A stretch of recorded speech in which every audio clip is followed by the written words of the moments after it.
Então, hoje a gente vai falar de cloroquina e de hidroxicloroquina. É um derivado do quinino, data de 1934, sua descoberta, e vem usada hoje com segurança, com estudos suficientes para a gente usar em malária. É um antimalárico, tanto na profilaxia como no tratamento da doença, em lúpus, na artrite reumatoide, e até em alguns casos de infecção por ameba. Eu não sei se vocês sabiam, mas existem estudos in vitro da cloroquina que mostram sua eficiência contra outras doenças. Pessoal, tenham cuidado quando escutam: ah, tal droga tem efeito excelente contra tal doença. Calma aí, calma. Cuidado, não vão criar falsas esperanças. Você escutou a palavra in vitro? Tenha 10 pés atrás. In vitro é uma coisa. Você pegar o agente etiológico, o bichinho que causa doença, e jogar a droga ali dentro e matar ele dentro de uma placa no laboratório é uma coisa. Outra coisa é destruir esse micro-organismo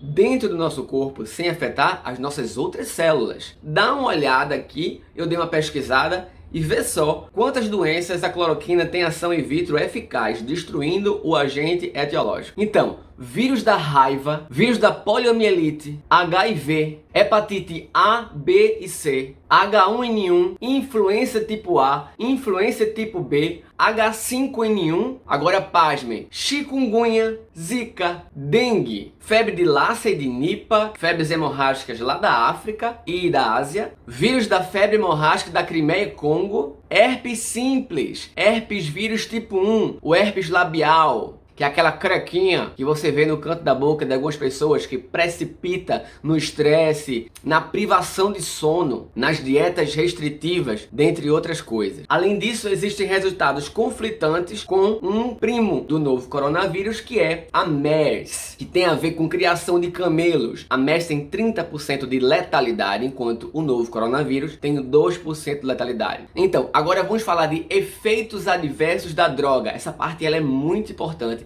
Presta atenção no que eu vou te dizer. Retinopatia macular, problemas de visão, problemas sérios na visão. Anemia hemolítica, principalmente em maiores de 60 anos. A anemia, a gente sabe que é quando tem pouco sangue, pouca hemácia, pouco glóbulo vermelho, pouca célula vermelha no sangue. E hemolítica, o que significa hemolítica? É que a hemácia ela é destruída. Algo parecido com o que acontece na própria malária. A gente sabe que o plasmódio, quando infecta a hemácia, ele destrói ela por dentro e libera todo aquele conteúdo e dá febre.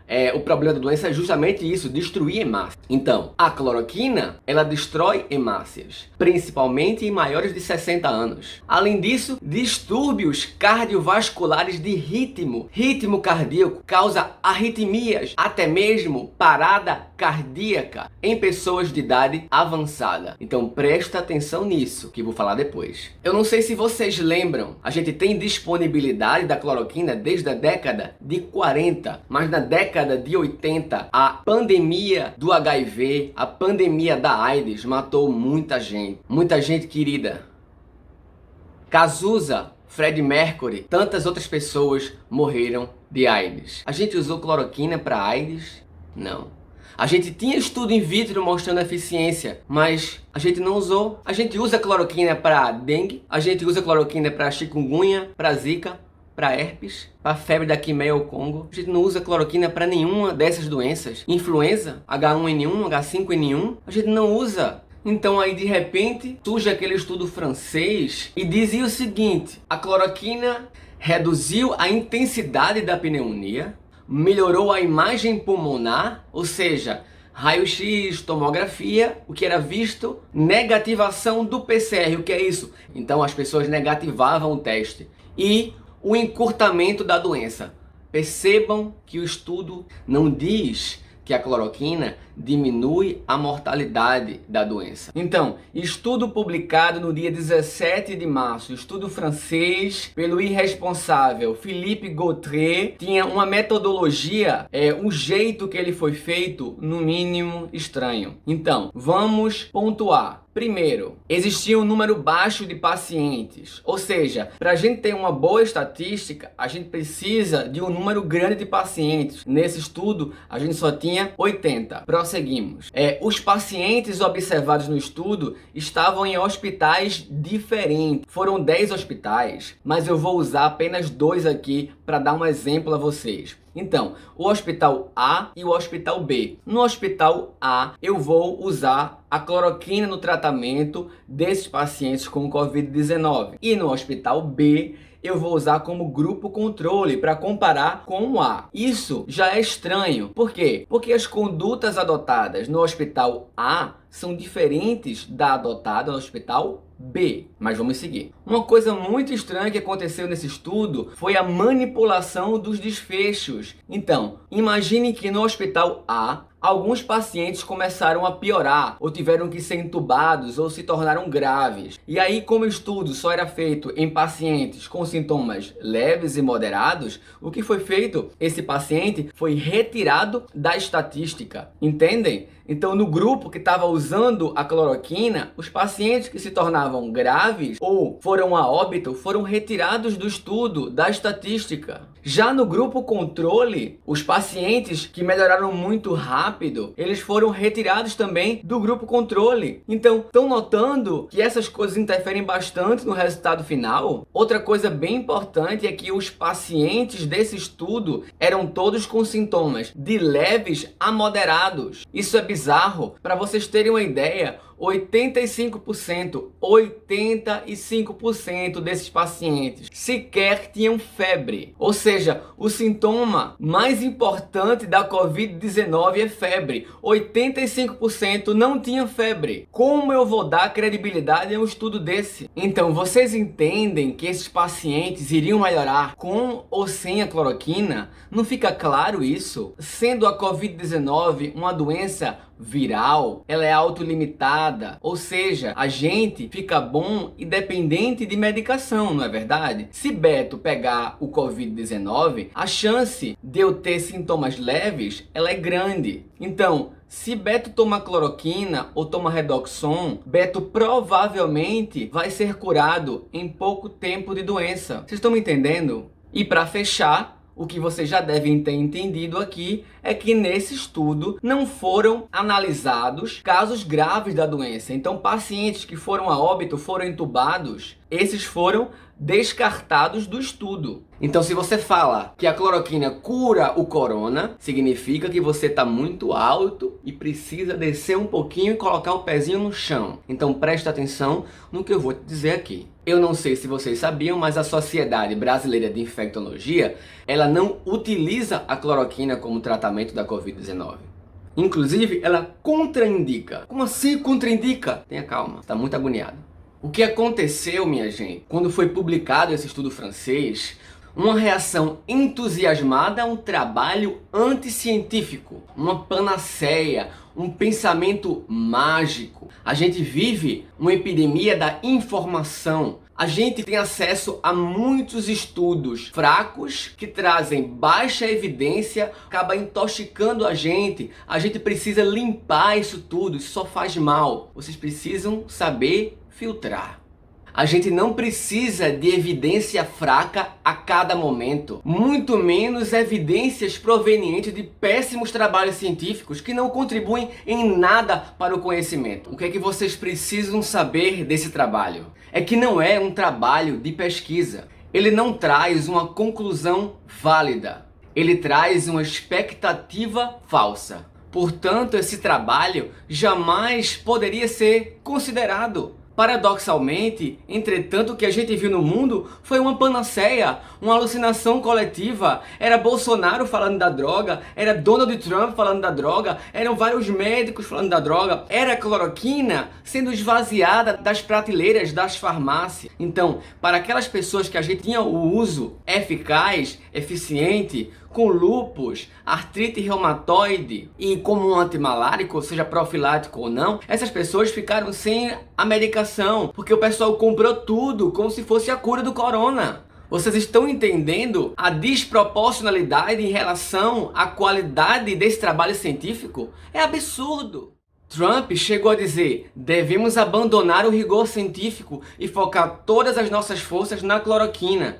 Veja, isso é um absurdo. Entendam, o rigor científico ele serve à sociedade. Se a gente publica trabalhos de péssima qualidade, a gente não contribui em nada. A gente só faz aumentar as incertezas. A ciência não é um fim, é um meio. A ciência é o processo, um meio para trazer soluções pragmáticas para problemas públicos. A ciência traz resolutividade. As políticas públicas devem ser baseadas em trabalhos de alto rigor científico. Só que na medicina tem uma coisa chamada fatalidade inexorável, que é quando aquele paciente está tão grave, que não há mais nada o que se fazer por ele. Fatalidade inexorável faz parte do nosso dia a dia nos leitos de UTI. A gente sabe, tem pacientes que não há mais nada o que se fazer. Mas a hidroxicloroquina faz parte dessa realidade? Não, ela não se aplica a essa lógica de não há mais nada o que ser feito. Por quê? Os estudos, como vocês viram no começo, são feitos para pacientes assintomáticos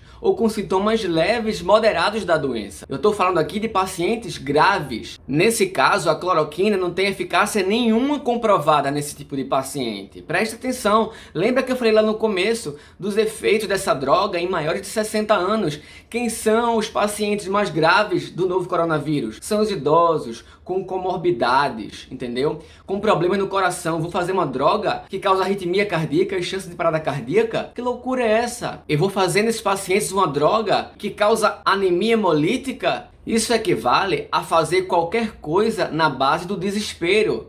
E isso pode ter consequências desastrosas. É o que a gente chama de consequências não intencionais. Então, na tentativa de salvar o paciente no desespero, você acaba causando mais mal a ele do que bem, precipitando, inclusive, a morte do paciente. Eu vou até colocar o óculos para ver se você me leva mais a sério.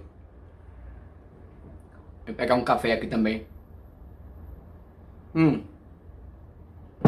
Outra coisa que vocês têm que prestar atenção, um problema macro grave, um problema sistêmico grave que envolve uma pandemia do Covid-19, que sim, merece toda a nossa atenção, e um problema micro, um problema individual. Quando uma pessoa é infectada pelo Covid-19, a gente deve esquecer o problema macro e focar no indivíduo, certo? Quando eu foco no indivíduo agora, esse problema não é mais importante do que os outros doentes que a gente tem, por exemplo. Então, o doente do Covid não é diferente do doente da sepse bacteriana que está no leito ao lado, entende? Se nós não fazemos atos heróicos, inconsequentes, qualquer coisa em pacientes com sepse ou pacientes com câncer em radioquimioterapia, por que devemos tomar tais atitudes no paciente com a Covid? Ele não difere desses outros pacientes. Então, agora falando do problema macro, o problema sistêmico, certo? Para vocês terem uma ideia,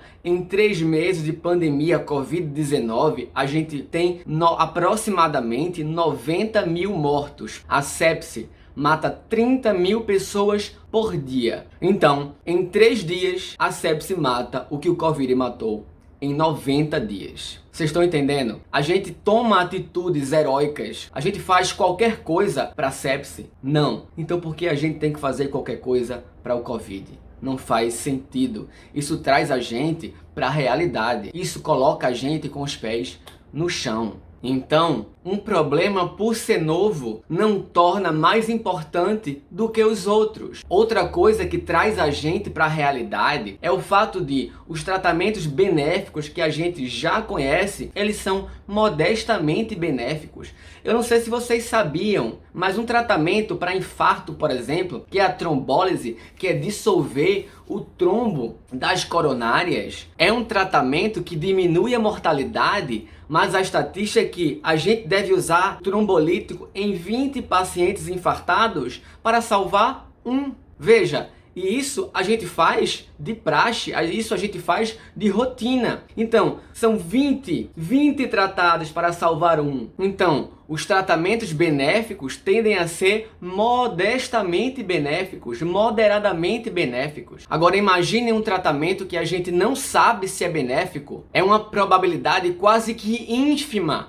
versus toda a probabilidade de dar merda, entre outras coisas. Vocês estão entendendo? É muito improvável que a cloroquina funcione. Eu diria que é quase impossível que ela funcione muito bem.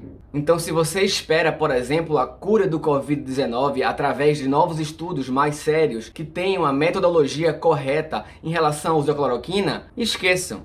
Isso não vai acontecer. Mesmo que a cloroquina tivesse eficácia contra o Covid-19, ela teria que ser prescrita pelo médico. Você nem sabe a dose que tem que usar. Isso é para ser usado em um ambiente fechado, hospitalar, controlado e não às cegas em casa de maneira irresponsável. Então, eu vou deixar aqui na descrição do vídeo vários estudos sobre a cloroquina, inclusive o estudo francês, o tão famoso gerador de todo esse delírio coletivo, de toda essa panaceia, essa empolgação, essa reação exagerada. Precisamos de um ensaio clínico randomizado, sério, que siga a metodologia com bastante rigor científico, para que a gente tenha um resultado definitivo. Agora, é muito importante que a gente entenda uma coisa: se fosse algo tão bom assim, pessoal, como foi a penicilina no passado, a gente nem precisaria de estudos como esse, porque o resultado benéfico é tão gritante e absurdo que estudos criteriosos não se fazem necessários. Então não espere nada com uma cura, por exemplo.